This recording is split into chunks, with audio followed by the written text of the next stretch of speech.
Good afternoon. I'm Robert Pondiscio. I'm a senior fellow here at the American Enterprise Institute. Thanks for joining us this afternoon for this conversation about chronic absenteeism. Since the pandemic, rates of chronic absenteeism, the percentage of students who are absent for 10% or more of the school year, those rates have nearly doubled across the country. And it's been interesting to watch as time has elapsed since the pandemic. Chronic absenteeism, it seems, has moved into a central issue in education. At first it was, well, things will eventually get back to normal, to more recently, wait, will things ever get back to normal? So here to talk about that is a panel of experts. We'll look at the causes and the remedies with our panel. And let me introduce them to you. Tim Daly is the co-founder and CEO of EdNavigator. That's a non-for-profit organization that partners with hospitals and pediatric clinics to support children and families facing school-related challenges. In more than 2 decades in public education, Tim has served as an urban school teacher, an organizational leader, and an education policy expert.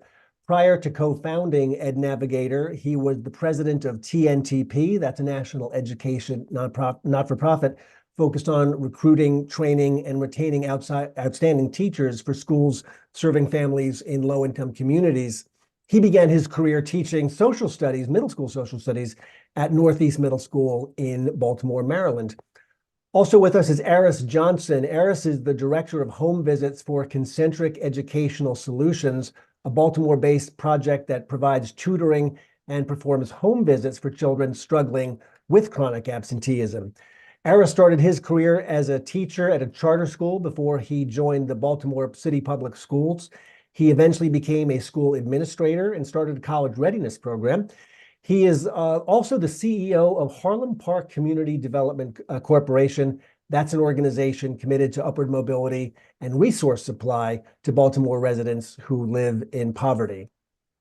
Sonja Santelises is also joining us. She has been the CEO of Baltimore City Public Schools since May of 2016. She came to BCPS first as Chief Academic Officer. She served in that role from 2010 to 2013. Then she left for 3 years to be the VP of K-12 Education Policy and Practice at the Education Trust. Then she returned as CEO. Dr. Santelises began her career in education as the Director of Professional Development and Teacher Placement with Teach for America, based in New York.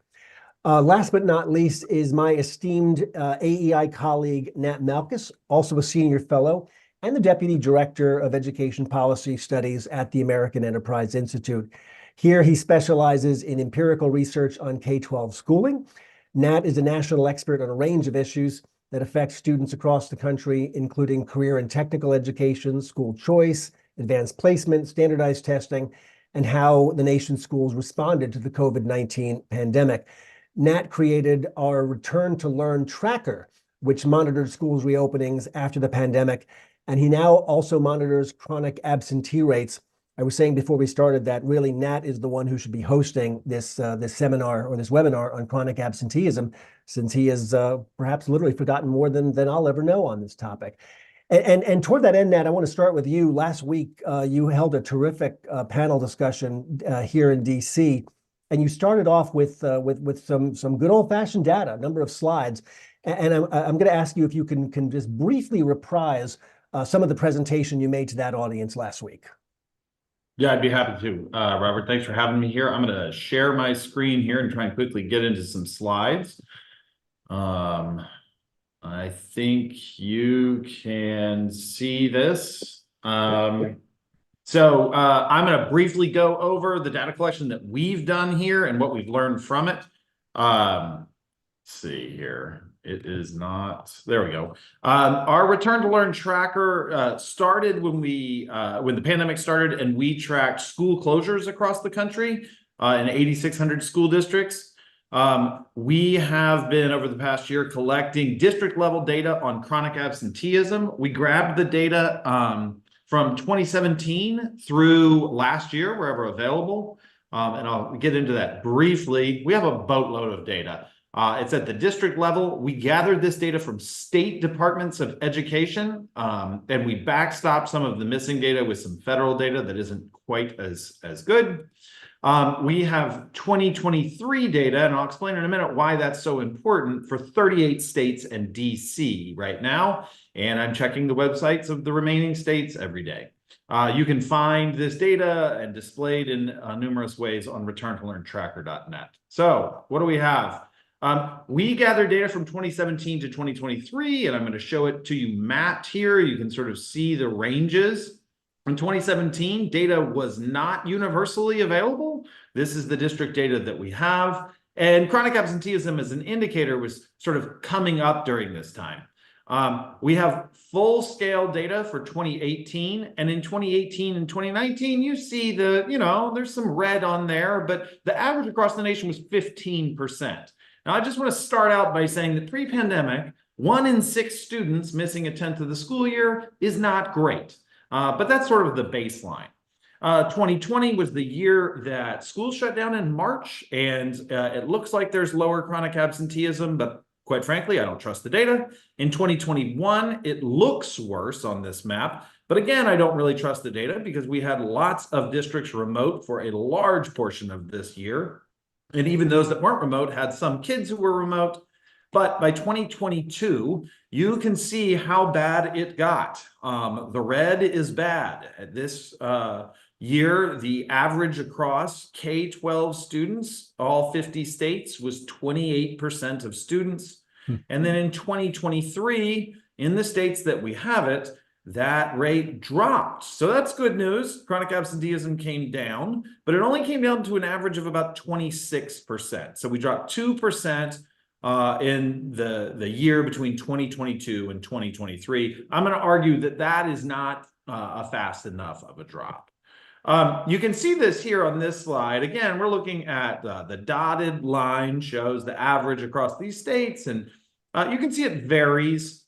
In 2018 and in 2019, the average is still 15%, and you can look at the light green and dark green, or perhaps bright green bars, not a lot of movement. By 2022, there was a great deal of movement sort of across the board. And you can see that jump up to the dotted line at 28%. What you can see with the 2023 data that is available, it's not available for every state. 6 of these 39 states actually had an increase in their chronic absenteeism. The others, we had a variety of drops, but none of them sort of getting us back, or for the most part, getting us back to pre-pandemic levels. These are not good patterns. We also had the district level data, so I can kind of compare, well, for whom did it increase? And there's lots of ways to look at this. Just so you know, this includes about 42 million students in it. So these are not small categories. And the blue is 2018, and the yellow is 2022 rates, not 2023. So this covers the country. So what you see here is a couple of things. First of all, low achieving districts on the bottom, they had higher chronic absenteeism pre-pandemic than higher achieving districts, and it's relatively linear. And they had much greater increases. So that is not a misprint. More than 1 in 3 students missed a tenth of the school year in low achieving districts, and that includes I don't know, about 16 million students.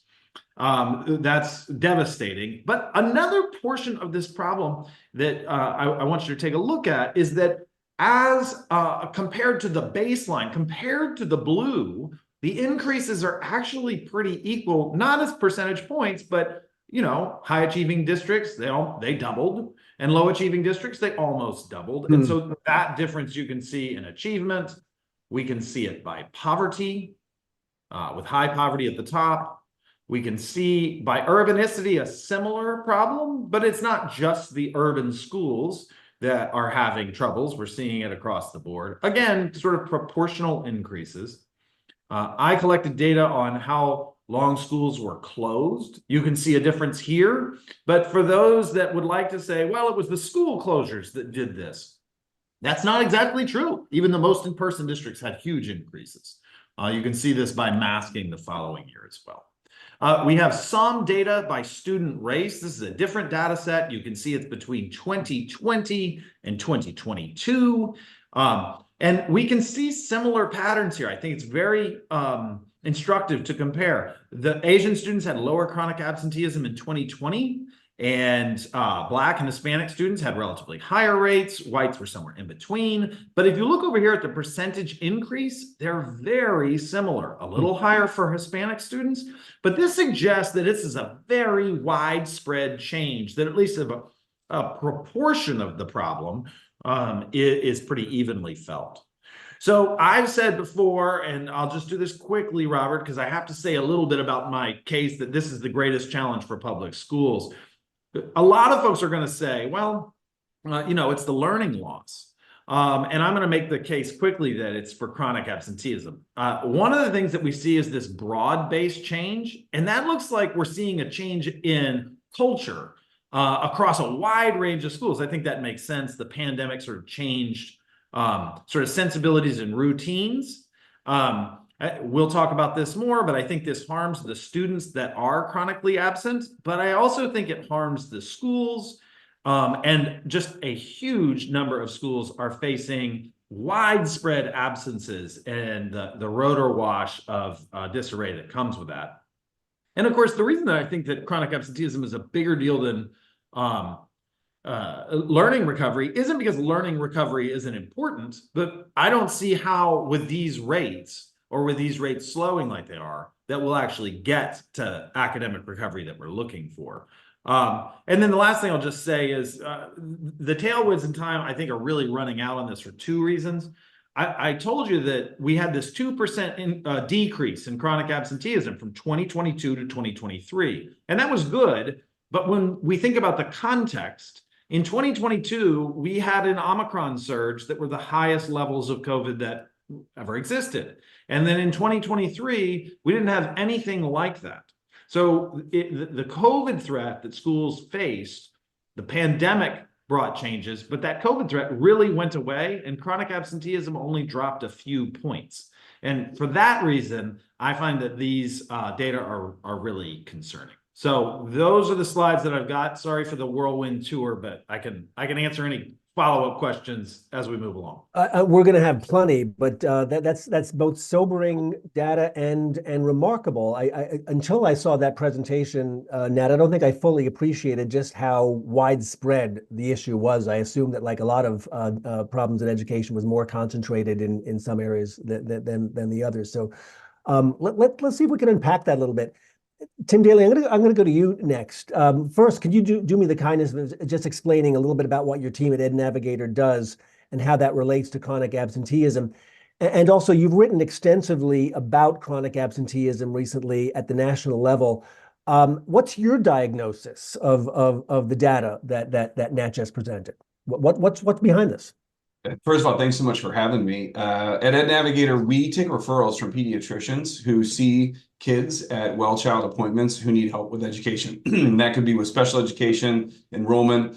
The pediatrician sends them to us, and one of our navigators, who is an experienced teacher, special educator, helps them achieve whatever the goal is that the pediatrician identified. Most of those families are low income and don't speak English, and so those kids are very likely also to overlap with the chronic absenteeism issue. I got interested in this partly because while Nat's done a fantastic job of gathering data on this, until about last summer, this issue had not caught the attention of the national policy community at all. Like, it was completely overlooked, even though people on the ground in schools were talking about it all the time. And I thought that was so interesting that we couldn't get enough stories about learning loss and test scores, and nobody was writing about absenteeism, even though we had data on it. And finally, last summer, the Associated Press did this major piece that Bianca Vazquez-Tunis published that said all 50 states have increased, and it kind of hit the tip of the iceberg of some of the things that Nat covered.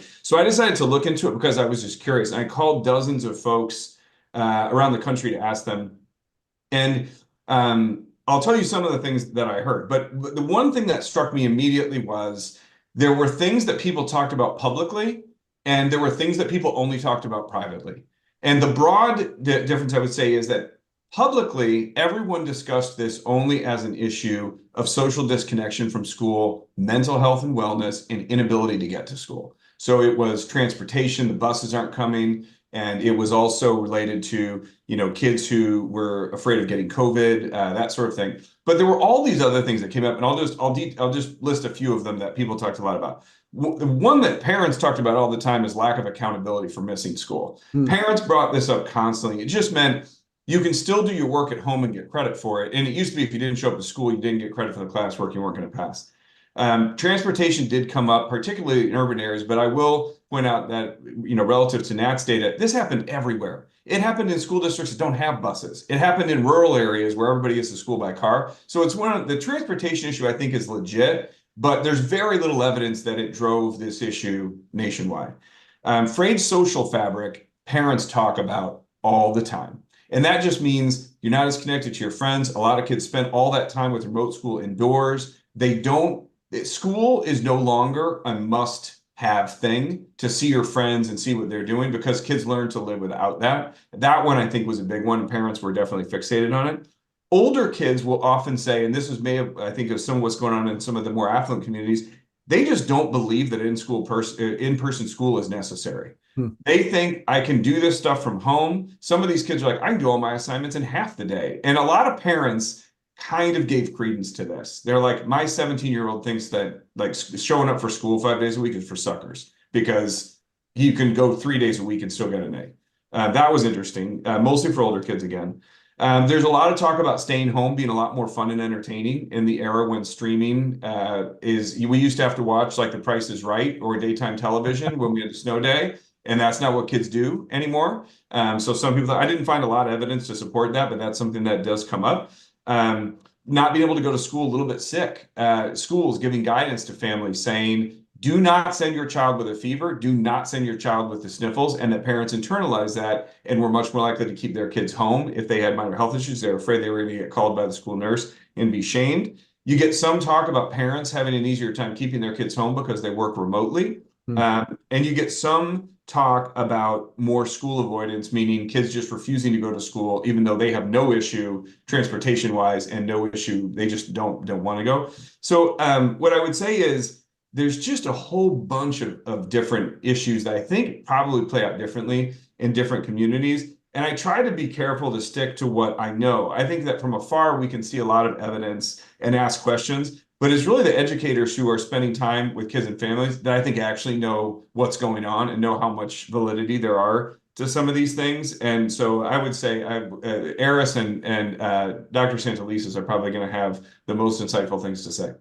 Yeah, Tim, your list of causes reminds me of a conversation I had last summer with a neighbor of mine in upstate New York, who is, a not a school avoider, a young man for whom school has been, an important part of his life. And I'll never forget how he described what happened during COVID and after as, in his words, it delegitimized school. In other words, some of the issues that you just described, that lack of accountability, that idea that I didn't really have to do my best and I could still get good grades. Now, this is somebody who went off to college and whatnot. He's still very much in the system. But it was almost poignant to listen to him describe just the changing take that he had on schools. And I think you're dead on with some of that. Dr. Santelises, thanks for joining us. You have been dealing with this issue long before it was hot, shall we say. In other words, as the CEO of the Baltimore school system, chronic absenteeism has been, I think it's fair to say, a chronic issue in Baltimore long before the rest of us were talking about it. From your vantage point, can you give us an idea of what you're seeing, how we got there, and tell us about your playbook? How are we going to get out of this? Yeah, well, first, it's great to be here. My apologies for some of the technical shifting. I'm actually in a school, so that means I don't get all the plush assistance that you are when you're in central office. You have to get on like school people get on. But it's great to be with you. And actually, I really appreciated Nat's data, Tim's commentary, because from my perspective, I think you got a lot of the targets right. And I actually appreciate the highlighting of this issue as not just an urban issue, a poverty issue, a community of color or others issue. So I just want to give kudos to that, because I think it actually gives us a pathway to discuss what we need to do to get kids back. And ironically, I was dipping probably more in Eris's world, which we should all be waiting for his commentary because he's with young people all the time. But I've spent a lot of time, particularly this week, at some of our schools who, Robert just described, we're having chronic absentee challenges before COVID, but whose rates frankly skyrocketed. And Nat, actually, I looked at your data and I was like, I wonder if Nat has been to Cleveland or Detroit or DC or Baltimore, because those are actually better numbers when you lump all urban areas together. When you look at those of us who serve high concentrations of young people who come from communities with concentrated poverty, I think those numbers are much higher. So I know, and I won't name my sister school districts, they should out themselves. But, in some places, you've got chronic absentee rates coming out of COVID that were frankly closer to 65% or 70%. And so when you look at kind of what we need to do moving, I do think these consistent themes of disconnection, of delegitimizing kind of the need for school, we see running through our own community. It just manifests differently depending on the support network. So when I would talk to my sister, right, in her, upper middle school district with my nephew, who now is at Cornell studying engineering, frankly, he was under the covers at 3 a.m. saying, why do I need to go to school? In the same way that some of the young people here I've talked to are like, well, look, if you can't get me a job, why would I come? There's that thread of engagement that I think was always there or was beginning to happen, but that the pandemic maximized. I also think a distinctive that sometimes we don't like to talk about, but is real in that it's present. I know there are varying viewpoints of what the driver for mental health issues are, but when I talk to young people in Baltimore City, whether I don't think they're imagining it, but whether they're naming it correctly or not can be debated. But this idea that my mindset for life, my healthiness, as I view my future, feels off kilter, whatever their language is, and that I need some assistance getting back on track to manage. And so I think those themes are consistent. When I go to, and so we, and Robert and Nat probably know this, I tend to be more of an academician at my core, but I will tell you, with kids coming back to school, even the earlier months after we went back to in-person learning, I heard quickly from community people, from young people themselves, that you've got to go deep on this building back relationships again, because young people are not going to come unless they have some kind of connection to this place called school that they frankly had an abrupt break from. And so in order to compel them back, you've got to we started tracking things that we hadn't tracked before, like how many young people feel like they have one caring adult who will notice if they are not there, right? So not really touchy-feely, but it is to the point of, will somebody even notice if I don't come, right? And what does that look like? I also think the other piece on this relevancy, so in addition to relationships, we heard from a lot of the young people in our community that frankly, the ROI, the value proposition of school compared to whether my mom's going to be able to pay a bill, whether I can walk away with a paycheck, has frankly been frayed. And so that value proposition that I might have questioned before is now front and center.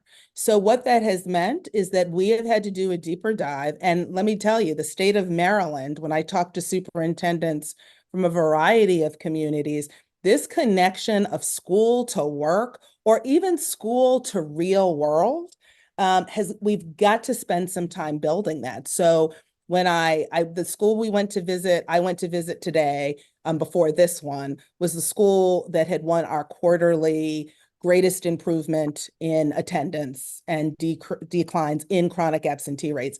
And this was one of our alternative schools. And they decreased their chronic absentee rate by 16% and increased their attendance rate by like 4%, which is big in attendance. I will say one of the things I heard from young people was, we like that we're being connected to workplace potential. That's what I call it. Like, we like that people are working to get us jobs. And then the final piece I'll say before I turn it back to you is that what we learned that we kind of knew, but we had to come front and center with the realization that oftentimes school people are not the best people to connect disconnected youth back to school, right? And so you have a real shift in our, to put it bluntly, budgetary investment in partnering with community members, some of whom I know Robert have met, who frankly, they know where the kids are. They have greater credibility with young people than the CEO of the school system does. And actually, some of those caring adults are not always in schools. Some of those caring adults are actually community leaders, community peers, or folks who have gone a path that is similar to the path of our young people. And while I think it's more pronounced in places like Baltimore, I think it has relevancy for all young people. Yeah, boy, Dr. Santelises, you have just thrown so many interesting threads to pull on, and I'm going to come back to you with on a lot of them. But before we do, I want to introduce Aaris Johnson, and I'm so excited to have you on this webinar, Mr. Johnson, because you are literally on the ground on this issue. You are the guy who is, no kidding, knocking on the doors of families who are whose children are chronically absent. And then that door opens, and then you meet that mom or that kid who explains to you what's going on. So, at the risk of being blunt, your primary role here is to be the bull detector, and tell us. I'm just interested in your reflection on what you're hearing so far, and whether it aligns or does not align with what you are literally hearing from families who are experiencing this. Well, first off, thank you for having me today. I will say I agree with certain things, and certain things I still stand back from. Because and by the way, Aaris, I should forgive me for interrupting, but I should explain that you work for Concentric Education, which does work in Baltimore and other cities on chronic absenteeism. Your Concentric does tutoring, it does outreach to reconnect the children, the chronically absent, with their schools. Yes. So like you said, I literally meet with principals and the attendance teams in schools daily. And then I provide my team with that information to actually go out to meet the families and the students. And I personally go out myself. We go out, we say one door at a time here at Concentric. We really mean that. We treat every single individual home visit as though it's an individual case. You have to treat them strictly like that, to the point in which mental health has been a big thing we've seen. And it's not necessarily that of the students dealing with mental health crises, especially in a city such as Baltimore, where you have a very high propensity of parents who are addicts. And you have those students who have to then take care of their younger siblings and make sure their younger siblings are taken care of, and then they're going to work. A lot of the times the students are telling us, I have to go to work because I have to make sure my family is okay. And that is something we see on a daily basis. But not just that, you have families facing possible eviction and things of that nature, and just afraid to leave the house, because if they leave the house, they might come back and all their stuff is outside, So there's a lot of other factors beyond just what the school is capable of handling in order to get students back into school. It's most of our societal issues that have nothing to do with education whatsoever. It's just that education tends to be the part that's identified because it's an easy statistic in order to capture from that data, because this is where we see the students in that age range. But can I ask you, Mr. Johnson, how successful are these outreach efforts? When you knock on that door, when you listen to that family, when you try to provide a solution, is there any way of capturing whether or not those efforts are successful in re-engaging those children? Yes, like Concentric is is also, we're an ed tech firm. So we actually capture that information on our app. We have an app that we partner with the schools so they can actually see that information in real time as well. So the schools can then act on whatever the students or the families have told us that the issue is. We also provide resource lists that the schools provide us, and we also have our own resource list to try to get those families to the services they need. But as I said before, some of the services that we can offer, the schools can offer, are still much bigger. You know, as a school being a district, one little piece of the government, they can't address every single issue. There's not always a lot of cross collaboration between all of the departments and agencies within our government. We all know that. And once again, this is where we see the biggest challenge is within chronic absenteeism, because there's so much more beyond, like I said, just the schools. Yep.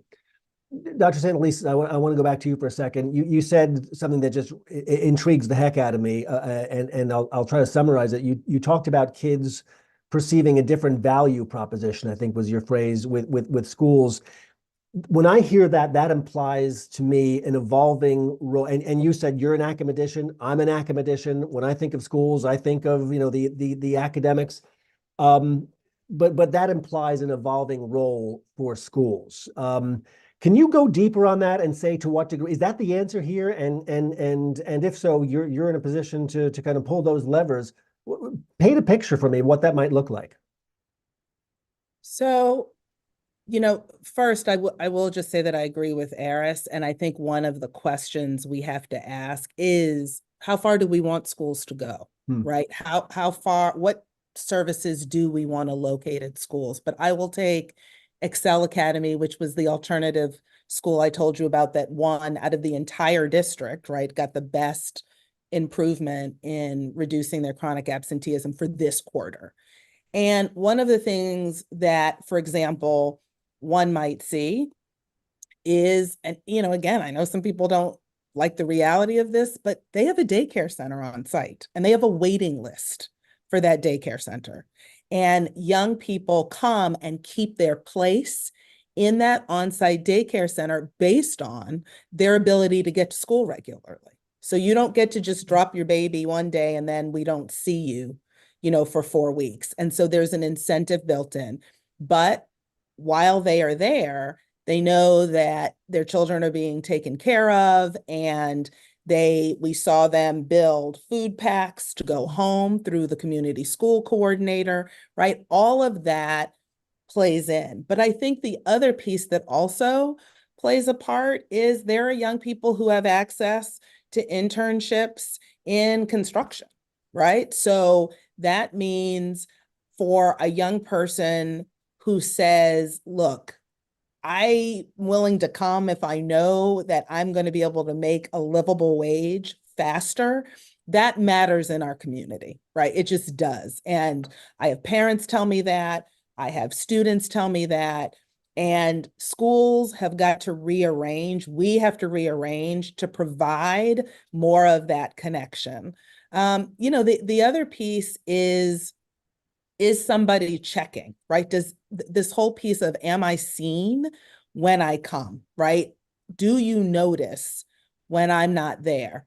And I think one of the reasons why, right, we've partnered with Concentric and other organizations. We have a local organization called the Movement Team, very similarly, is partnering with organizations. And I think Eris is right to push on this idea of interagency collaboration, to actually know that somebody cares if my family's electricity is off, and what that implication, like what the implication for that is for whether I come or not. And frankly, where do I get the extra help if I need it, right? What if I don't? The Principal Young at Excel today said her teachers now match the MCAP, our state test, those questions to the same questions on the licensure exam to become a paraprofessional.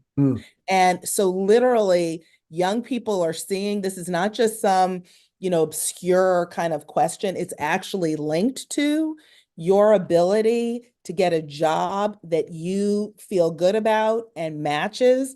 And in a lot of cases in that school, they have more young people. Actually, the one I'm sitting in now was the school that we almost closed, that now for the first time will have a college signing day. And a lot of that was because young people, you have principals here who understand what the hook is. And the hook comes with going to school. So I do think, we've invested far more money than we ever have, to put it bluntly, in this kind of connection building, but it has to be connection build that then yields an actual connection to the academic requirements that kids need to be successful. So, I've been in 2 schools today that both reflect I would say, the most challenging elements of this chronic absenteeism challenge. For Tim and for Nat, okay, so clearly there's any number of barriers for low-income kids, for families in poverty in a place like Baltimore. But if Nat's data is correct, and there's no reason to think it isn't, as we said up top, this is a widespread problem. I'm assuming that in high-income districts, kids are not chronically absent because they need to earn a living or there's no daycare on site. So square that circle for me. If the data is that this is consistent across income levels, what's the deal breaker in more affluent districts?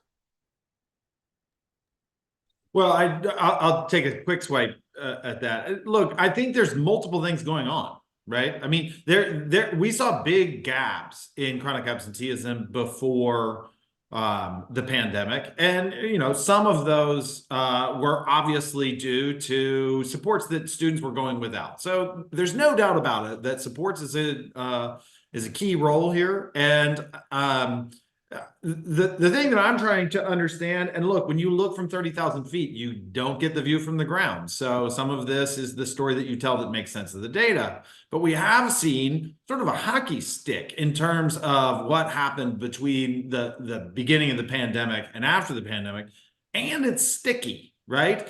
So it's sticky in the face of declining COVID threat. So what I think everybody thought this time last year, if it came on their radar, was, well, it's the pandemic, stupid. But I think that we're not seeing it decline. So I do think that we're seeing widespread changes in whether it's that value proposition or whether it's linked to just other behaviors. Look, there's a bunch of folks that just don't have to go to work if they can stay home, because that was really normalized for a huge swath of the country. And I think a lot of that sort of bleeds into other institutions. And also, it just doesn't seem like it's that distant from what they were doing last year, or at least in my memory, when they were sort of doing Zoom school and so forth. I mean, I think that when you look at these things, you also need to understand that when a parent is looking at their kid, whether they're low income or high income, they often say to themselves, well, I don't see the damage here, right? Like, sure, it might be for other kids, but at this scale, I think we are going to see it. We may not see your kid move from a B student to a C student, but I guarantee you the toll is going to be taken, and it's going to be taken on large swaths of students. And the more kids that you have that are absent regularly, the tougher it is to keep your school sort of above water, because it's just a drag on teachers and so forth.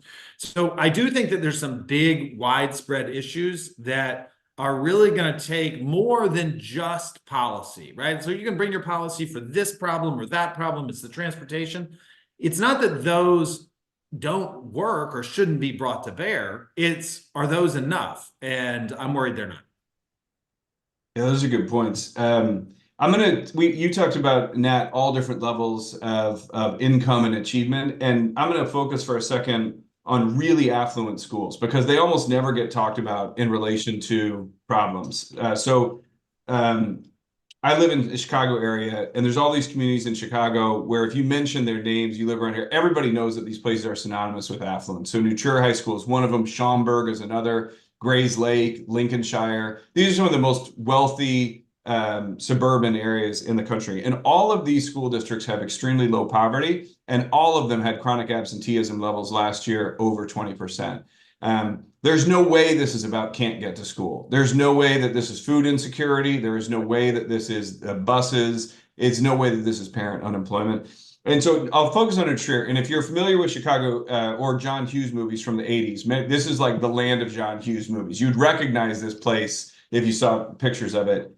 And in New Trier, they had, you know, chronic absenteeism of 30%.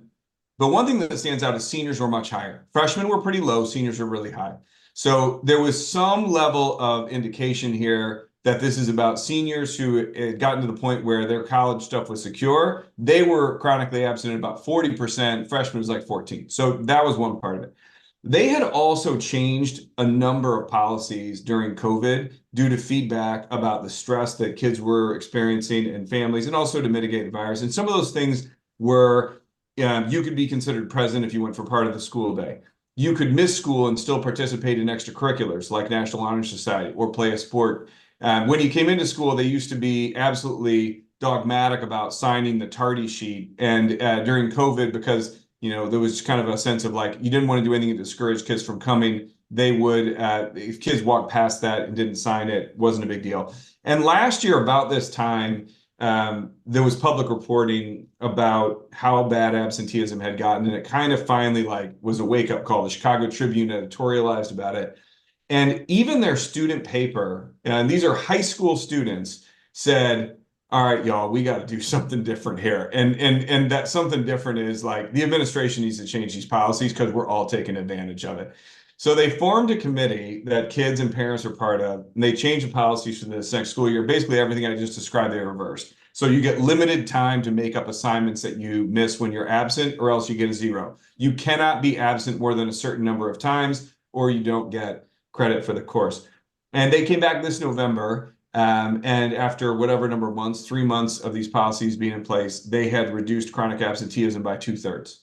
So 2/3 of the problem went away essentially just to that. Now, do I think that that's the issue in low-income communities? I do not. I think that I don't think that just simply ratcheting up the policies, taking away leniency, being less accommodating would work everywhere.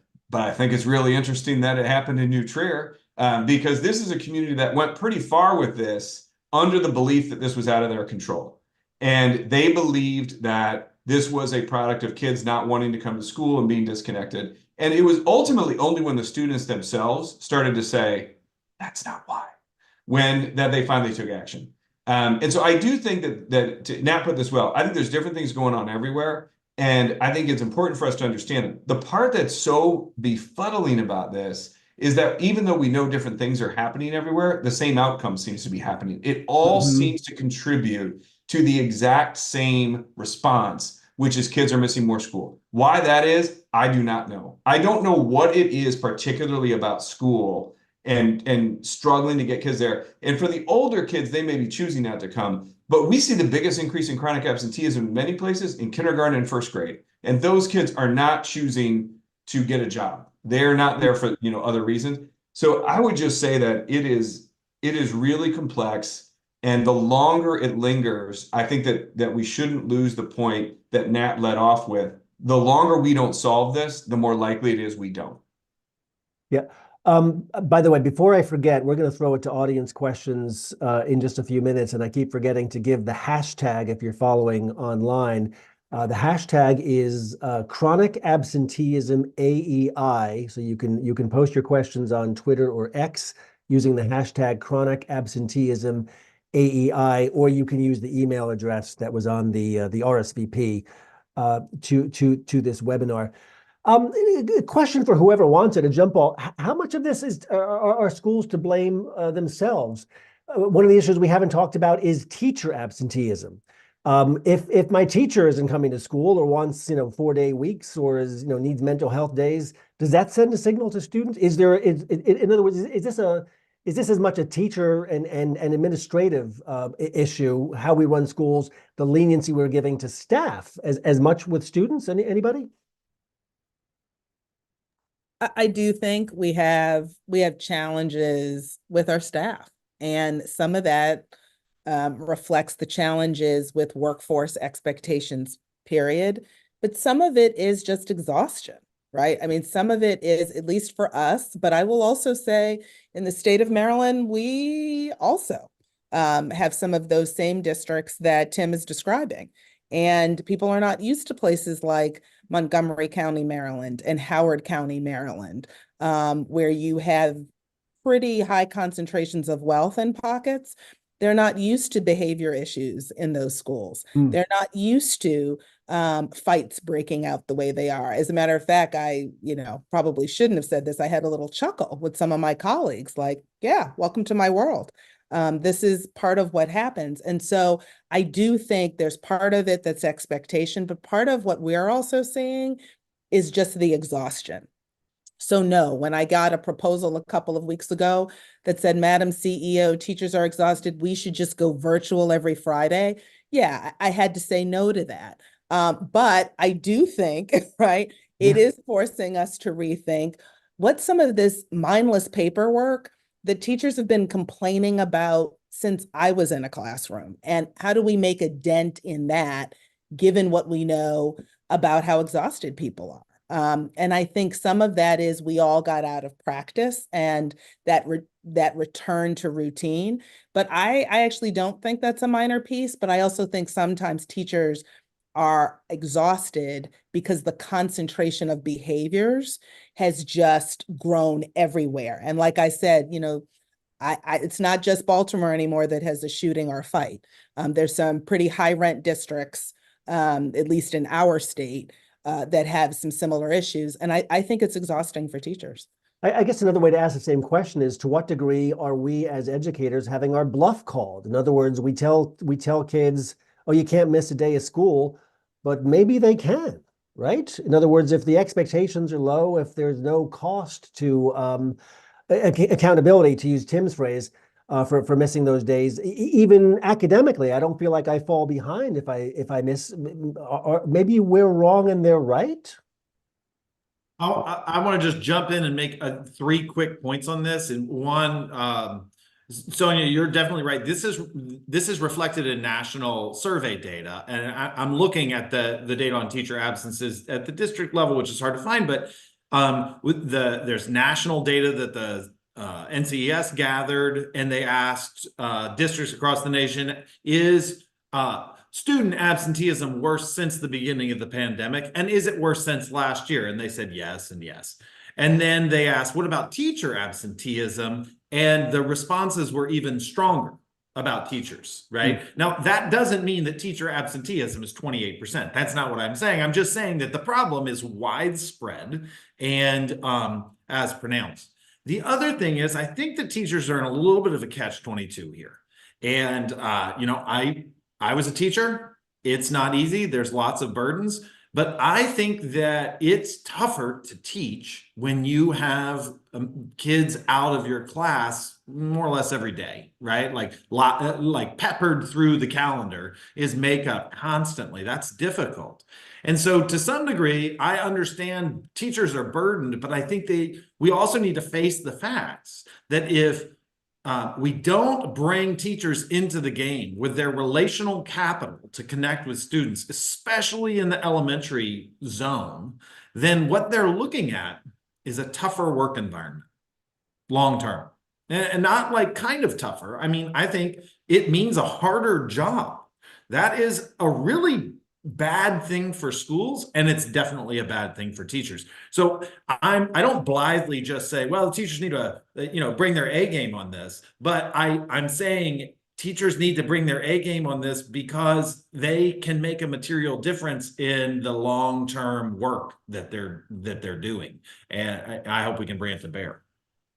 I would like to also address this as well. We could also see that this falls back to relationship building. Because we talk about kindergartners and first graders, that's a distrust sometimes between the parents and the schools and the system in general. So that's where we come in at Concentric with the home visits that we do, and also having staff within the buildings and tutoring and mentoring services. Excel Academy, as Dr. Santelises said, that's one of the schools we actually have services in the building, and we also complete home visits for that school. So we literally offer those wraparound services so they have somebody in the building they can talk to. So when they see us come to their home, they're like, oh, you all really do care. So even when we talk to families of those elementary students who don't want to send their kids to school, they feel as though nobody cares because there's a history of hurt there, where it's going back to their time in school. And either it might have been another child they had that's older. It might have been some type of gap there in communication that causes them not to want to send their kid to school with the slightest little hiccup. You know, it like I said, they all go back to the relationship building. That's one of the things we've seen changes with in those relationships, especially in school districts that we work with that are very strategic. We've been able to identify those chronically absent students in July and actually get out to those homes in the summer to prevent those students from becoming chronically absent again in the following year. Or if those students are struggling throughout the year, going to visit those students starting in March to encourage them to get registered for summer school. So it's literally not about just addressing the chronic absenteeism as it happens, but being preventative at the same time so that we can get the students back engaged, because once they're disengaged for a certain amount of time, be it a high income school net area or a low income area, once the student is disengaged for a certain amount of time, it's very hard to get them back. Yep. And that's one of the things we try to address with our home visits in particular. Go ahead, Tim. I just wanted to add one extra point, which is that nobody talks about teacher absenteeism at all. I was saying student absenteeism didn't get enough attention, but nobody does this at all. And one thing that, Nat, you mentioned data, Illinois does publish for all of its schools the percentage of teachers that miss 9 or fewer days. I don't know why it's 9 or fewer, but it's like fewer than 10. And so it's basically half as many days as students' definition of chronic absenteeism. But when a student is absent, it may have an effect on the rest of the students in the class to some degree. When a teacher is absent, we know what that effect is. Yes. It's massive. More days with substitute teachers, more stress on the administrators in the building, more stress on colleagues, huge learning loss. So the effect of students, one student being absent and one teacher being absent, not the same thing, not even remotely.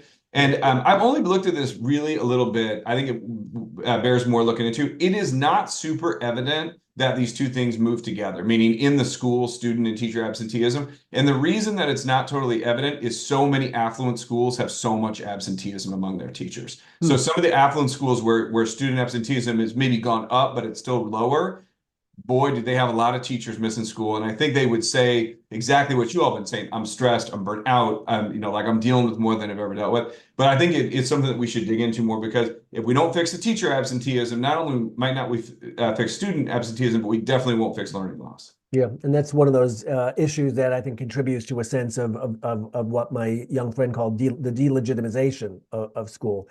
One more time, that the hashtag for questions, which we're going to go to shortly, is hashtag chronic absenteeism AEI. But before we do, one last question, and I almost hesitate to bring this up because it goes to a place that I'd prefer not go. Some years, 2 or 3 years ago, our AEI colleague, Nat Yuval Levin, wrote a rather bracing piece in the Dispatch, which I'll try to summarize probably badly. It was about what he termed the changing face of social disorder. And if I remember correctly, his point was that, look, we are used to thinking of disorder, social disorder, as an excess of passions. In other words, young people out of control, pursuing money, status, sex, drugs, etc.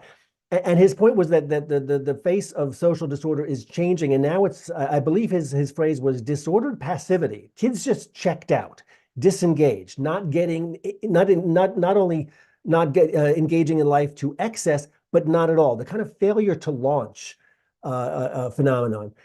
The more I listen to this conversation, the more I'm tempted to say, isn't that what we're seeing here? Or could chronic absenteeism be a larger problem even than we're reckoning with?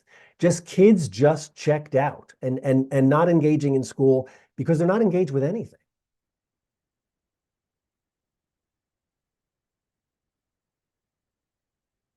No one wants to jump on that grenade, huh? Well, I mean, I think it's plausible. I think that there are new alternatives. And look, I mean, I can blame a lot of stuff on screens, and I do. But I don't think that, I don't think it's a complete conversation if you just say, well, screens are not dominating kids' attention, and that it doesn't take a toll. I think it's not like, well, chronic absenteeism, it's the screens. I just don't see that at all. But I don't think it helps. Look, one thing that I want to draw some attention to is that, first of all, I'm a big believer in schools. I love schools. I love being in school. I love going to school. I love being a teacher in schools.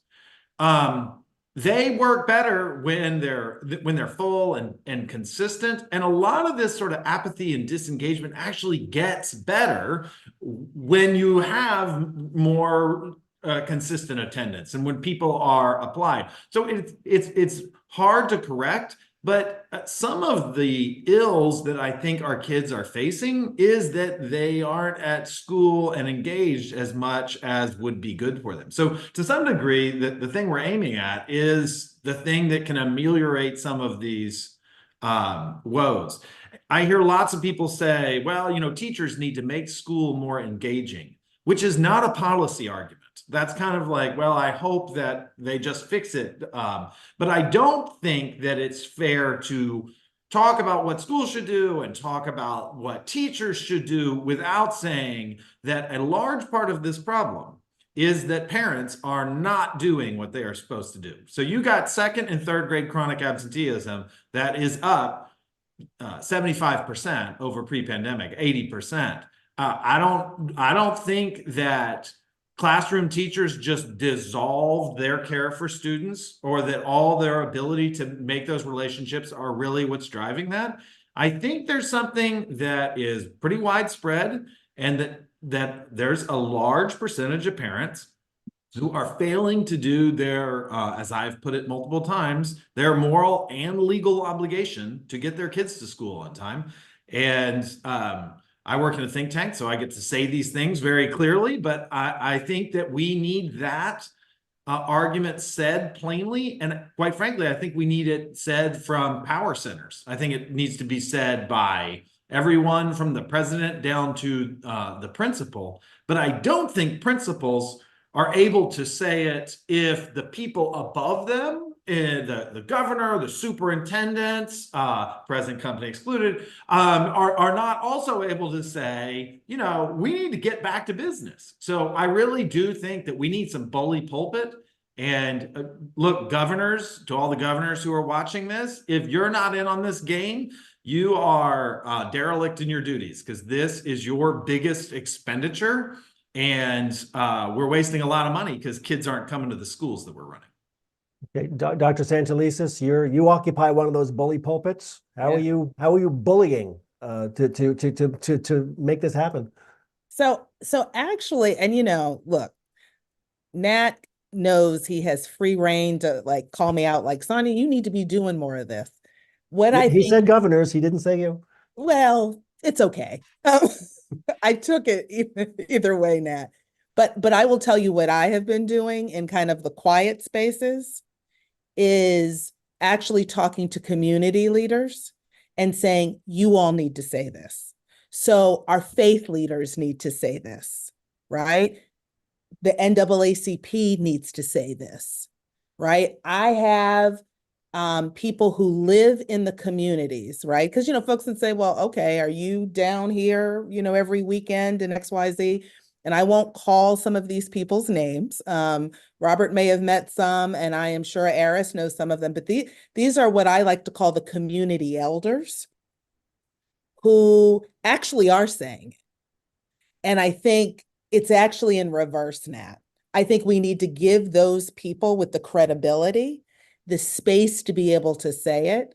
I have definitely hinted at it. And my cabinet will tell you, I have to be very careful though, because I still have a payroll full of people who can't just lump everything on families, right? Because we get paid to do certain things. And if we can't do it, then quite frankly, we shouldn't be getting paid, right? So I don't want to detract from that, but I will tell you, I have been having those conversations. And like I said, I've said that to faith leaders, I've said that to community leaders, and the people that are most willing to say it tend to be those informal, what I like to call aunties, grannies, uncles.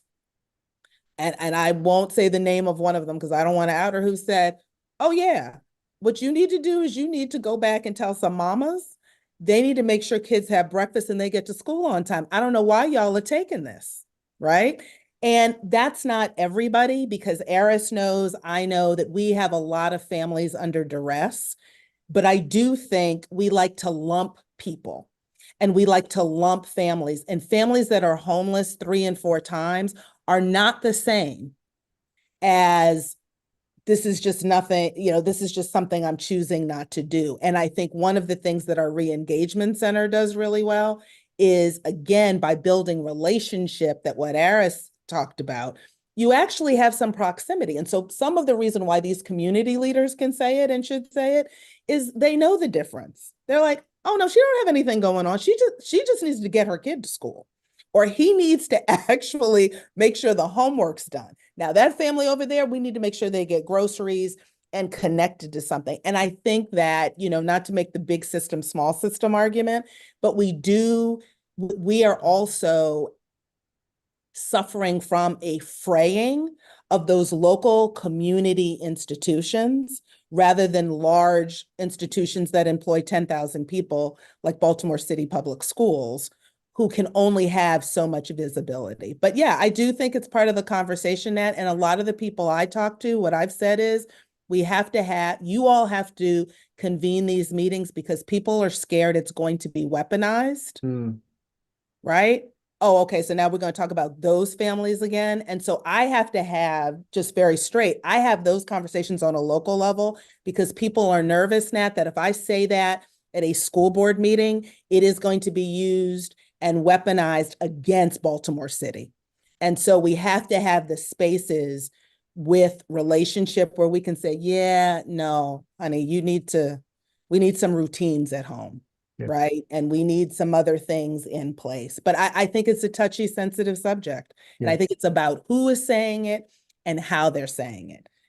Good, well observed. Okay, I'm going to start reading up some questions that have come from our online audience. I'm going to combine 2 of these. One question is, can ESSER funding, renewed federal spending, have an impact or additional state funding? And then a related question is, are there any states, and I'll say districts as well, that are succeeding in reducing absenteeism using funding or other methods? Nat, I'm not sure if you have the visibility and the data to comment on that. Are we seeing any success stories that we should go out and look at their playbook?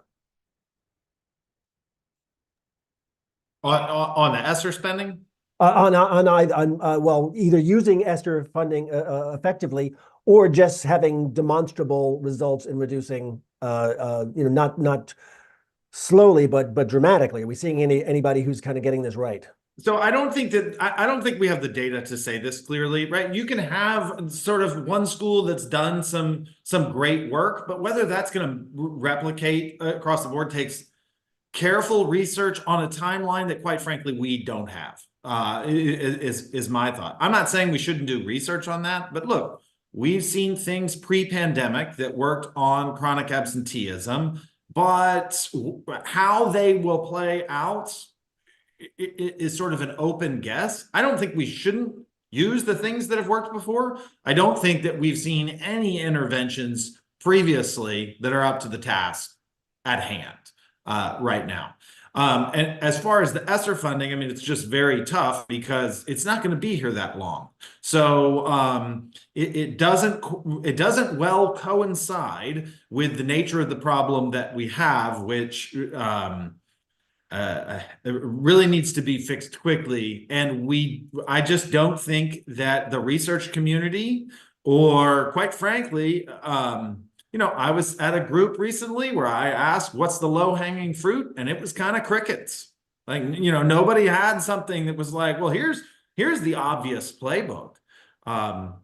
So it's it is a tough question to answer, and I wish I had the magic bullet, but I don't think there is one. I would say that I think, as we've talked about in our discussion, there are lots of things that need to be pushed on. Supports, I think home visits are part of this. I think there's some, a little bit of browbeating can go a long way, but I think all those things need to be brought at the same time.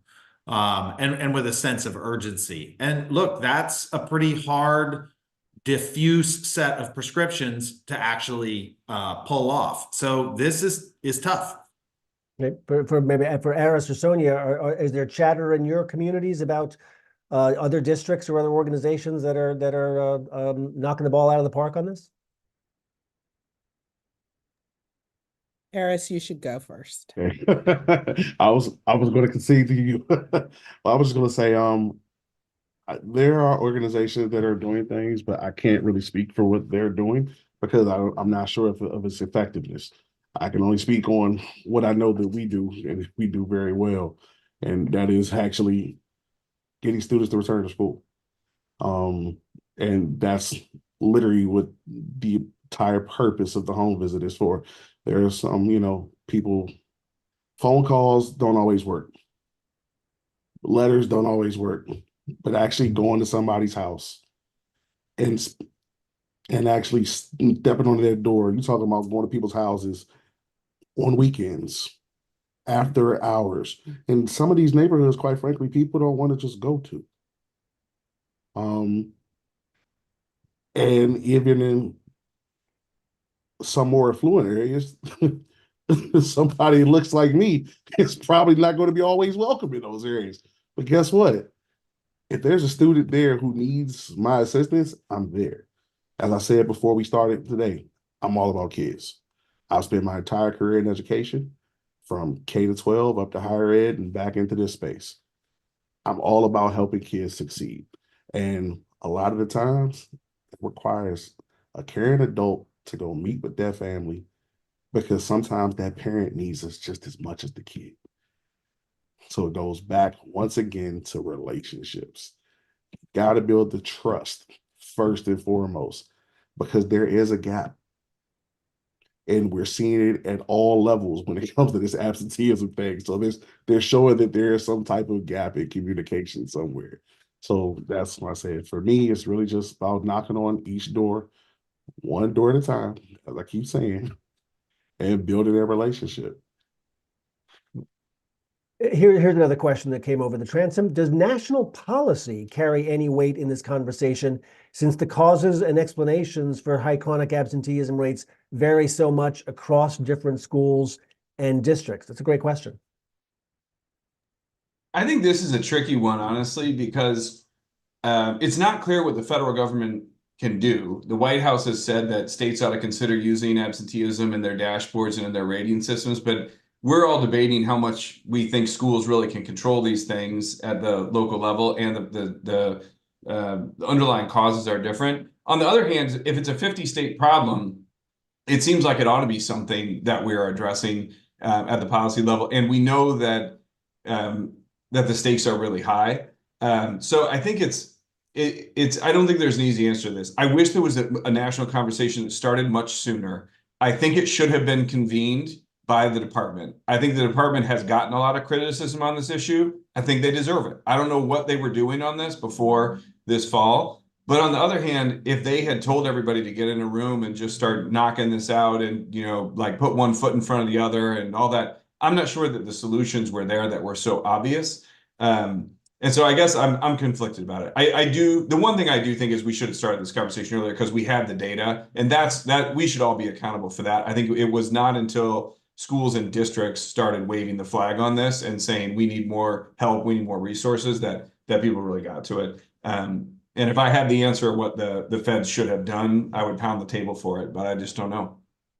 Sonja, anything you want to pound the table for? Yeah, the research that Matt referenced, Tim referenced, taking what we know, organizations like Concentric and Eris are collecting, like the Concentric dashboard, right, there should be a place for that information to go, for people to analyze more deeply the trend. So do home visits across even Baltimore City or any of the other districts Concentric's working with, when we pressure test that data, are we seeing movement? So I think the role for the feds, I agree, is a convening role. That may be out of the barn already, but there is still a research lift here that, frankly, I don't have time nor capacity to do at the level it needs to be done. So if they would just do that, I'd be happy. I don't think we're going to get a lot of solutions, Robert, from the Fed, but that doesn't mean that they can do things that will help. And I've got two. So one of these things, and let me just say that I've been had my own complaints with the CDC's track record on public health guidance lately. But look, there was a big change over the pandemic in, hey, if they're sick at all, keep them home. And now we're thinking about saying, well, actually, you don't have to stay home for 5 days if you've been diagnosed with COVID. So we've come a long way. But what we haven't had is very clear guidance that says, look, missing school is a danger. And we need to push back on the sort of COVID reflexes that we developed to stay home. So I think providing some like clear articulation of what's acceptable and where we should know, what's an excessive amount of caution is going to be hard to do, but I think it's necessary. And then the other thing that I'd say, which is similar to that, but I also think distinct, is we need folks both at the governor's levels, but at the Department of Education. And I would love it if President Biden would have just declared a holiday and that the pandemic is over, so we could have a hard pivot off of sort of the habits that we developed, or at least an argument. We really haven't had that, and some very clear statements that we had to take some exceptional policy changes, and that time is over. And we need to turn the page and get back to work, is the kind of bully pulpit, strong and consistent work that might give folks sort of further down the food chain the backdrop they need to push equally as hard. So I think that both guidance and bully pulpit can actually go a long way in seeding the ground for these other efforts to be more successful. A really interesting point, Nat, because we all remember almost to the day, March 13th, 2020, when this all started, we kind of like drifted out of it, right? There wasn't a hard stop to it. That's a really interesting point. This question almost certainly came from a student. School has been boring for many students far before the pandemic. The pandemic made school even more boring. Couldn't the root cause, and in air quotes, root cause of the issue be the boring nature of schooling? Anybody? I do think that could be it. So I'm not going to say it's not, but I will also say this. What we have found is, at least in our schools, and I will say this as a mother of 3 daughters myself, that it wasn't necessarily, look, we can always get more exciting teaching, but what we have found is that the engagement points for a lot of students are making sure that we have things like student government. Like we saw, we had very little student government that was active beforehand. We now are running in all of our high schools and our middle schools, active student government that wasn't there before. My own daughter, you know why she goes to school, and she goes to a high performing school? She likes mock trial. And she's like, to be honest, I don't like the day I have physics, but I like mock trial. We have kids here, again, in one of supposedly our most challenging under-resourced neighborhoods, Booker T. Washington. I saw a young person in the snow, because, in Baltimore, whenever it snows, you're supposed to call a snow day, but, mean CEO didn't. And this young person was like, can I get in early? And he had his clarinet, because we have reinstituted our instrumental music program. So I think that has always been the case. I think we should work to make things more exciting. But I got to tell you, some of those other things are what young people come to school for. Yeah. And sometimes, you can make it. Back when I was teaching, my mentor teacher said to me, actually, Sonja, I have to break the news to you. that young man over there is not coming for your exciting history lesson. He's actually coming because he loves playing the tuba. And to get to the tuba, he's got to go through your class. And I think that's some of what we can also do while we work on making school more engaging. I just started looking into this issue because in my local school district in upstate New York, there's a controversy over starting a football team. And I realized I was completely unfamiliar with the data. Does sports encourage attendance? And it looks like on the whole, including some data from Baltimore, looks like it does, and certainly my daughter, was an athlete. That's why she got out of bed in the morning to go to school, because she loved playing volleyball. So yeah, it's a good idea to always look at this through the eyes of our students, not through the kind of the 35,000 foot view that some of us have of what schools should be. Last question. I'm gonna give this via my AEI colleague Naomi Schaefer Riley, who wrote a column within the last couple of weeks, arguing to, in her words, make school mandatory again. In that piece, she described efforts by school districts around the country to escort students to bus stops and even pay students to show up at school. Her question was, are we making this more complicated than it needs to be? Why can't we just say to kids, look, you need to come to school and enforce it? I'll say this. School is mandatory already. It's every state has an age threshold that school is mandatory until that time at the minimum. And quite frankly, that's not working. And you can incentivize students but so much to come to school, because then the value proposition shifts from getting an education to just coming to collect something bright and shiny, or some money. I've heard people say, well, let's pay the kids to come to. That only works but so much. When, as we said before, students want to know, how can this relate to their futures, working and making money now and being able to make money as soon as they graduate from school. A lot of students are not thinking about the next step of going to college because they can't see that. And this is coming from everybody. Let's be quite frank. We talked about screens earlier. This is the TikTok social media generation. A lot of these students want to be influencers. And that comes across the board, no matter what your demographic is. Everybody wants the fast, quick way to become wealthy. So school has taken a back burner to that.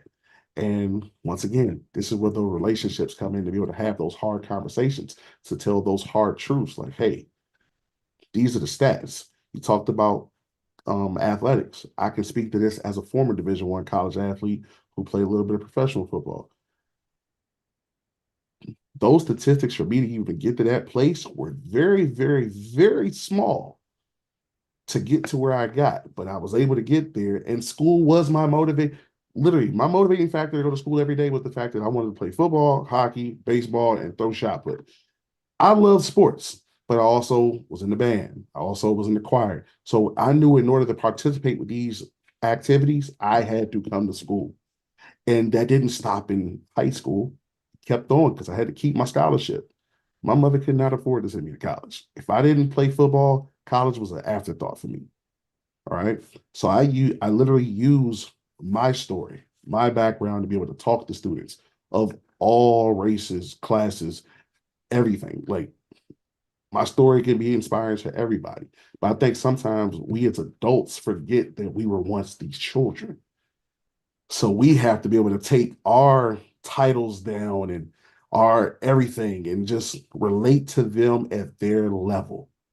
And we have to do that. And that also comes with talking to the parents. Because once again, this isn't all just the high school students. This is the elementary school students more than that. So when they see us walk through their houses, and they see us when they walk into these buildings, they hear titles and things of that nature.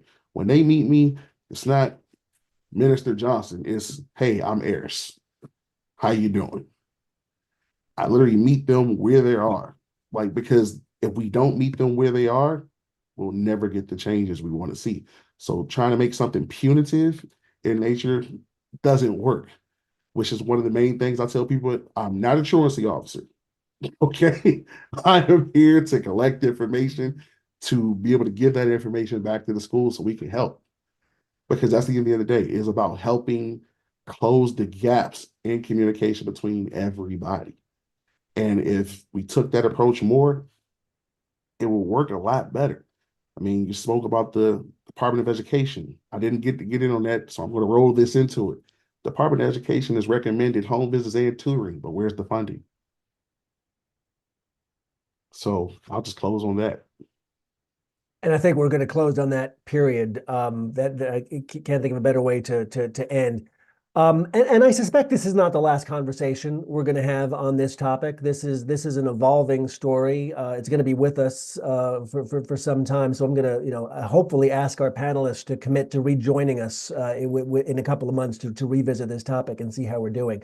But goodness, what a rich conversation. I want to thank Tim, Nat, Aaris, and Dr. Santelises for being with us, and for our audience for your attention and the fine questions. We'll see you next time. Thank you.